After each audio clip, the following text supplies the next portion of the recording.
রাজ্যে উৎকর্ষ বাংলা থেকে ডাটা এন্ট্রি অপারেটর সহ বিভিন্ন পদে রিক্রুটমেন্টের নতুন বিজ্ঞপ্তি প্রকাশিত হয়েছে। আপনারা পশ্চিমবঙ্গের যে কোনো জেলা থেকে অনলাইনের মাধ্যমে এটা আবেদন করতে পারবেন। আবেদন করবার জন্য কী কী এলিজিবিলিটি ক্রাইটেরিয়া লাগবে, কীভাবে অ্যাপ্লিকেশন ফর্ম ফিল আপ করবেন, সমস্ত কমপ্লিট ইনফরমেশন থাকছে আজকের এই ভিডিওটিতে। সেই জন্য ভিডিওকে স্কিপ না করে প্রথম থেকে শেষ পর্যন্ত মন দিয়ে দেখতে থাকুন। চ্যানেলে প্রথমবার হলে সাবস্ক্রাইব করে পাশের বেল আইকনটিকে বাজিয়ে রাখুন, কারণ আমরা এরকমই গুরুত্বপূর্ণ হেল্পফুল আপডেটগুলো আমাদের চ্যানেলে দিয়ে থাকি। তো চলুন আজকের ভিডিওটিকে শুরু করা যাক। তো বন্ধুরা, অনস্ক্রিনে দেখতেই পাচ্ছেন নোটিফিকেশন পাবলিশড হয়েছে government of West Bengal, Paschimbanga society for skill development, যেটাকে PBSSD department of technical education and training skill development, অর্থাৎ উৎকর্ষ বাংলা, এই ডিপার্টমেন্ট থেকে নোটিফিকেশন জারি হয়েছে। এখানে বাদিকে মেমো নাম্বার শো করছে, ডেটের 4 মার্চ 2024 কলকাতা থেকে এই নোটিফিকেশন পাবলিশড হয়েছে। নোটিশ অনুসারে এখানে বলা হচ্ছে advertisement for contractual engagement to the post district project manager, sub divisional project manager, project assistant cum data entry operator and block level staff. এই সমস্ত পোস্টগুলোতে কিন্তু নেওয়া হচ্ছে আন্ডার উৎকর্ষ বাংলা প্রজেক্টে। এবার নিচের দিকে আমরা ডিটেলস বিষয়গুলো এখান থেকে দেখে নেব। এটা কন্ট্রাকচুয়াল বেসিসে নেওয়া হচ্ছে। আপনারা পশ্চিমবঙ্গের যে কোনো জেলা থেকে এটা আবেদন করতে পারবেন। ডিউরেশন অনলি 1 ইয়ার, 1 বছরের জন্য কন্ট্রাকচুয়াল বেসিসে এটা আপনাদের কিন্তু নেওয়া হচ্ছে। আপনাদের Bengali language read write speak ভালোভাবে জানতে হবে। The applicant should not be more than 44 years are not less than 23 years, অর্থাৎ মিনিমাম 23 বছর হতে হবে, ম্যাক্সিমাম 44 বছরের মধ্যে বয়স সীমা হতে হবে 1/3/2024 তারিখ অনুসারে। তাহলে আপনারা এটা আবেদন করতে পারবেন। এই যে আপার এজ লিমিট 44 বছর, এর উপরে ST SC এবং OBCদের কিন্তু গভর্নমেন্ট নর্মস অনুসারে বয়সের ছাড় দেওয়া হয়েছে। এটা সিলেকশন প্রসিডিওর, আপনাদের রিটেন এক্সামিনেশন হবে, প্র্যাকটিক্যাল এক্সামিনেশন হবে এবং ইন্টারভিউ হবে।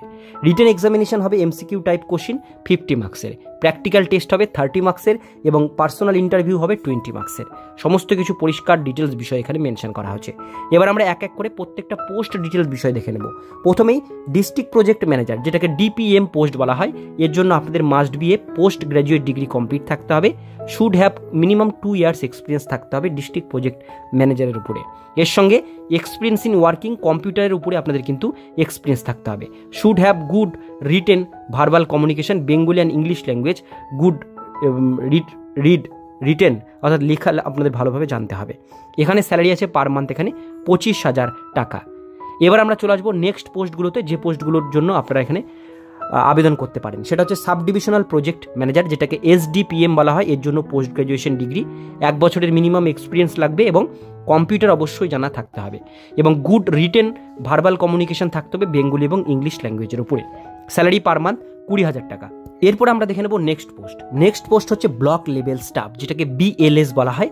Graduate with certificate in computer অ্যাপ্লিকেশনের উপরে আপনাদের গ্র্যাজুয়েট ডিগ্রি থাকতে হবে কম্পিউটার অ্যাপ্লিকেশনের উপরে। এখানেও বেঙ্গলি এবং ইংলিশ ল্যাঙ্গুয়েজ রিড রাইট এবং ভার্বাল কমিউনিকেশন থাকতে হবে। আর এখানে আপনাদের 12,000 টাকা পার মান্থ স্যালারি দেওয়া হবে। এরপরে চলে আসবো last post, project assistant cum data entry operator. Data entry operator জন্য আপনাদের কিন্তু BCA বা পোস্ট গ্র্যাজুয়েট MCA এর উপরে করা থাকতে হবে। গ্র্যাজুয়েট BCA বা পোস্ট গ্র্যাজুয়েট MCA করা থাকলে আবেদন করতে পারছেন। এখানেও রিড রাইট স্পিক বেঙ্গলি এবং ইংলিশ ল্যাঙ্গুয়েজের উপর ভার্বাল কমিউনিকেশন আপনাদের থাকতে হবে। স্যালারি পার মান্থ এখানে আছে 11,000 টাকা। আর টাইপিং স্পিড 30টা ওয়ার্ড পার মিনিট আপনাদের থাকতে হবে ইংলিশে কম্পিউটারে, তাহলে আবেদন করতে পারবেন। আবেদন করবার জন্য অনলাইন অ্যাপ্লিকেশন এখানে লিঙ্ক মেনশন করা হয়েছে, যেটা আপনাদেরকে দেখালাম প্রথমেই। সেই লিঙ্কে আপনারা ক্লিক করে আবেদন করবেন। আবেদন করবার এখানে 4/3/2024 তারিখ থেকে আবেদন শুরু হচ্ছে, 3/4/2024 অর্থাৎ এপ্রিল মাসের 3 তারিখ পর্যন্ত বিকেল 5টা পর্যন্ত আপনারা এই ফর্মটি কিন্তু ফিল আপ করতে পারবেন। এবার এখানে পরের পেজে আসলে আপনারা দেখতে পাবেন কোন ডিস্ট্রিক্টে কতগুলো ভ্যাকান্সি আছে। আমরা যদি এখানে দেখি, আলিপুরদুয়ার ডিস্ট্রিক্টে টোটাল ভ্যাকান্সি আছে 2টো, বাঁকুড়াতে আছে এখানে কোনো রকম ভ্যাকান্সি নেই, বীরভূম ডিস্ট্রিক্টেও কোনো ভ্যাকান্সি নেই, কোচবিহারে এখানে ভ্যাকান্সি আছে 1টা, দক্ষিণ দিনাজপুর জেলায় ভ্যাকান্সি এখানে আছে BLS, অর্থাৎ আপনাদের কিন্তু এখানে BLS এ ভ্যাকান্সি আছে 2টো, অর্থাৎ এখানে কিন্তু ডাটা এন্ট্রি অপারেটর নেই। অন্যান্য পোস্টগুলোতে কিন্তু এই সমস্ত জেলাগুলোতে ভ্যাকান্সি আছে। দার্জিলিংয়ে যেমন ভ্যাকান্সি আছে 4টে, এটা হচ্ছে ডাটা এন্ট্রি অপারেটরের উপর। এখানে দেখে নেবেন যে পোস্টগুলোতে ভ্যাকান্সি আছে সেই পোস্টগুলোতে আপনারা সেই ডিস্ট্রিক্ট থেকে আবেদন করতে পারবেন। দার্জিলিং, হুগলি, হাওড়া, জলপাইগুড়ি, ঝাড়গ্রাম, কালিম্পং, কলকাতা, মালদা, মুর্শিদাবাদ, নদিয়া, নর্থ 24 পরগনা, পশ্চিম বর্ধমান, পশ্চিম মেদিনীপুর, পূর্ব বর্ধমান, পূর্ব মেদিনীপুর, পুরুলিয়া, সাউথ 24 পরগনা এবং উত্তর দিনাজপুর, এই কয়েকটা জায়গায় ভ্যাকান্সি আছে। এর মধ্যে প্রত্যেকটা পোস্ট ওয়াইজ আলাদা আলাদা ভ্যাকান্সি আছে, ঠিক আছে।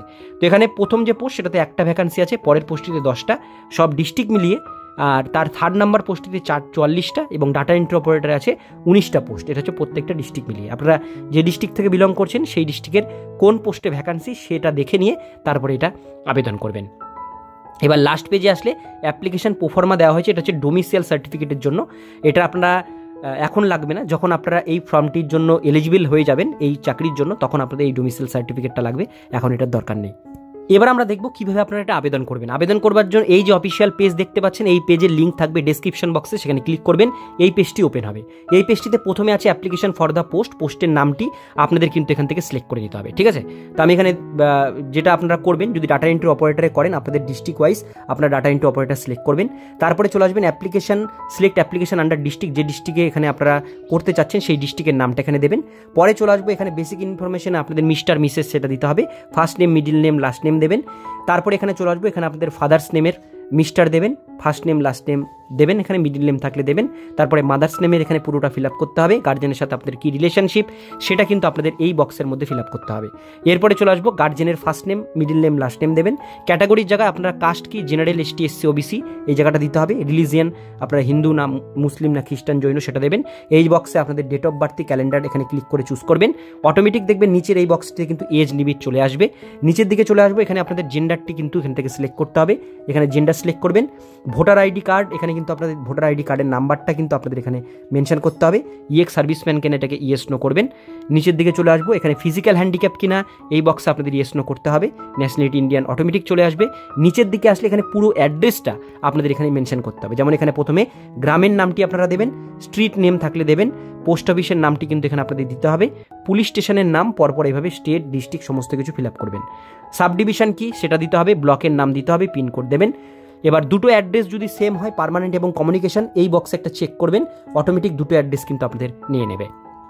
এবার নিচে চলে আসবো, এখানে একদম নিচের দিকে আসলে এখানে পাচ্ছেন আপনারা কিন্তু কন্ট্যাক্ট ডিটেলস দিতে হবে। যেমন কন্ট্যাক্ট ডিটেলসে এখানে আপনারা কিন্তু আপনাদের যে ফোন নাম্বার সেটা মেনশন করবেন, সেকেন্ডারি কন্ট্যাক্ট নাম্বার, দ্বিতীয় কন্ট্যাক্ট নাম্বার থাকলে দেবেন, না থাকলে ছেড়ে দেবেন, এটাকে নো করে দেবেন। ইমেল আইডির জায়গায় আপনাদের কিন্তু আপনাদের যে মেল আইডি সেটা এখানে দিতে হবে। এবং নিচের দিকে আসলে এডুকেশন কোয়ালিফিকেশন, যেমন মাধ্যমিকের details, name of the examination, MP লিখবেন, বোর্ডের নাম এখানে দেবেন WBBSE যেটা আপনাদের বোর্ডের নাম, সেটা CBSE হলে CBSE দেবেন।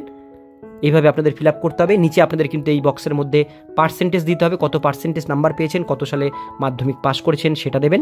এবার এই একইভাবে কিন্তু উচ্চ মাধ্যমিকের ডিটেলসগুলো ফিল আপ করতে হবে, নিচে গ্র্যাজুয়েশনের ডিটেলসগুলো ফিল আপ করতে হবে, একদম নিচের দিকে পোস্ট গ্র্যাজুয়েশন ডিটেলস আপনাদের ফিল আপ করতে হবে, ঠিক আছে, যাদের করা আছে, যারা যে যতদূর পড়াশোনা করেছেন সেই হিসাবে এটা ফিল আপ করবেন। নিচের দিকে কম্পিউটার ডিটেলস দিতে হবে, যেমন কম্পিউটার আপনাদের সার্টিফিকেট এখানে আছে কিনা, এখানে অবশ্যই এটাকে ইয়েস করবেন, কারণ কম্পিউটারের উপরে বেশিরভাগ পোস্ট, এটাকে ইয়েস করবেন। কম্পিউটারের ডিটেলস এখানে কিন্তু নিচে আপনাদের মেনশন করতে হবে। এক্সপিরিয়েন্স যদি আপনাদের কিছু থাকে কাজের উপরে, কোন নেম অফ দ্য অর্গানাইজেশন, কোন জায়গায় কাজ করতেন সেই জায়গার নাম লিখবেন, সেই অফিসের নাম বা কোম্পানির নাম, ডেজিগনেশন কি পোস্টে আপনারা কাজ করতেন সেটা দিতে হবে। ডেট অফ জয়নিং এখানে নিচের দিকে মেনশন করতে হবে, ডেট অফ জয়নিং এখানে দেবেন, ডেট অফ রিজাইন করেছেন সেটা দেবেন। কারেন্ট কোনো অর্গানাইজেশনে যদি চাকরি করে থাকেন এখানে ইয়েস করবেন, না সেটাকে নই থাকতে দেবেন। নিচে চলে আসবেন, যদি আরও কিছু এক্সপিরিয়েন্স অ্যাড করতে হয় এই প্লাস যে বাটনটা আছে এখানে ক্লিক করে আরও এক্সপিরিয়েন্স অ্যাড করতে পারবেন। নিচের দিকে চলে আসবো, নিচের দিকে একদম শেষের দিকে এখানে আপনাদের কিন্তু একটা ফটোগ্রাফ, এখানে কিন্তু ফটো আপলোড করতে হবে। ব্রাউজ এই বাটনে ক্লিক করবেন, ব্রাউজ বাটনে ক্লিক করে ফটো আপলোড করবেন, জেপিজি ফাইলে আপলোড করতে হবে। আর এখানে কিন্তু কেবিটা মেনশন করা হয়েছে, 20 কেবির মধ্যে ছবি এবং সিগনেচারটি আপলোড করবেন। নিচে এইখানে দেখতে পাচ্ছেন, এখানে সিগনেচারের জায়গায় ব্রাউজে ক্লিক করে এখানে সিগনেচারটি আপনাদের কিন্তু আপলোড করবেন। তো ছবি সিগনেচার আপলোড হয়ে গেলে একদম নিচে আসবেন, নিচে একদম পাচ্ছেন এখানে আপনাদের ডিক্লারেশন বক্স, এখানে একটা চেক দেবেন এবং নিচে এই যে ক্যাপচা কোডটি দেখতে পাচ্ছেন এই ক্যাপচা কোডটি আপনাদের কিন্তু এই বক্সের মধ্যে ফিল আপ করতে হবে। ক্যাপচা কোডটি ফিল আপ করবার পরে একদম শেষে চলে আসবেন, শেষে এসে এখানে দেখবেন অটোমেটিক সাবমিট যে বাটনটা, এই বাটনটা কিন্তু অটোমেটিক এখানে উঠে চলে আসবে, এখানে একটা ক্লিক করবেন। ক্লিক করলে ফর্মটি পুরোভাবে সাবমিট হয়ে যাবে। সাবমিট হয়ে যাওয়ার পর আপনারা কিন্তু এখান থেকে একটা অ্যাকনোলেজমেন্ট স্লিপ পাবেন, সেই স্লিপটি অবশ্যই ডাউনলোড করে নিজেদের কাছে রাখবেন। তো এইভাবেই কিন্তু উৎকর্ষ বাংলায় আপনারা যে পোস্টে করতে চাচ্ছেন সে পোস্টে অনলাইনে আবেদন করতে পারেন।